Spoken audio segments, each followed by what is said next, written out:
The debate over the Senate's 60-vote threshold shines a light on our broader challenges. There's no need for me to restate my long-standing support for the 60-vote threshold to pass legislation. And there's no need for me to restate its role protecting our country from wild reversals in federal policy. It is a view I've held during my years serving in both the U.S. House and the Senate, and it is the view I continue to hold. It is the belief that I have shared many times in public settings and in private settings. Senators of both parties have offered ideas, including some that would earn my support, to make this body more productive, more deliberative, more responsive to Americans' needs, and a place of genuine debate about our country's pressing issues. And while this week's harried discussions about Senate rules are but a poor substitute for what I believe could have and should have been a thoughtful public debate at any time over the past year, such a discussion is still a worthy goal. But a discussion of rules falls short of what is required. American politics are cyclical, and the granting of power in Washington, D.C. is exchanged regularly by the voters from one party to another. This shift of power back and forth means the Senate 60 vote threshold has proved maddening to members of both political parties in recent years, viewed either as a weapon of obstruction or a safety net to save the country from radical policies, depending on whether you serve in the majority or the minority.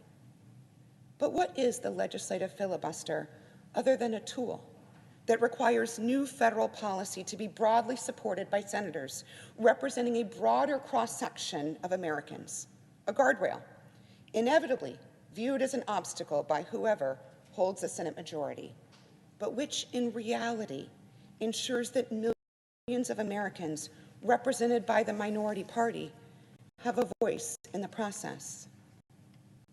Demands to eliminate this threshold from whichever party holds the fleeting majority amount to a group of people separated on two sides of a canyon, shouting that solution to their colleagues, and that makes the rift both wider and deeper.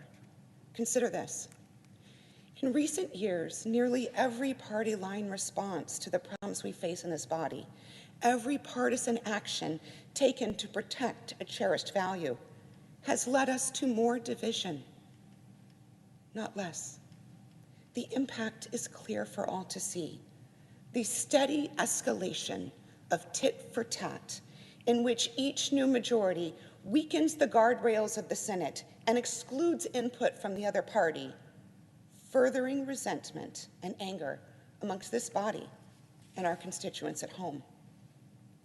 Democrats' increased use of requiring cloture for judicial nominees under President George W. Bush led to similar tactics by Republicans under President Barack Obama. The 2013 decision by Senate Democrats to eliminate the 60-vote threshold for most judicial and presidential nominations led directly to a response in 2017 by Senate Republicans, who eliminated the threshold for Supreme Court nominees. These short-sighted actions by both parties have led to our current American judiciary and Supreme Court, which, as I stand here today, is considering questions regarding fundamental rights Americans have enjoyed for decades.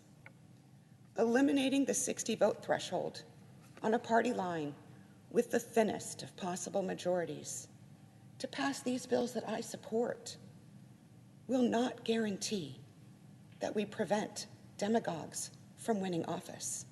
Indeed, some who undermine the principles of democracy have already been elected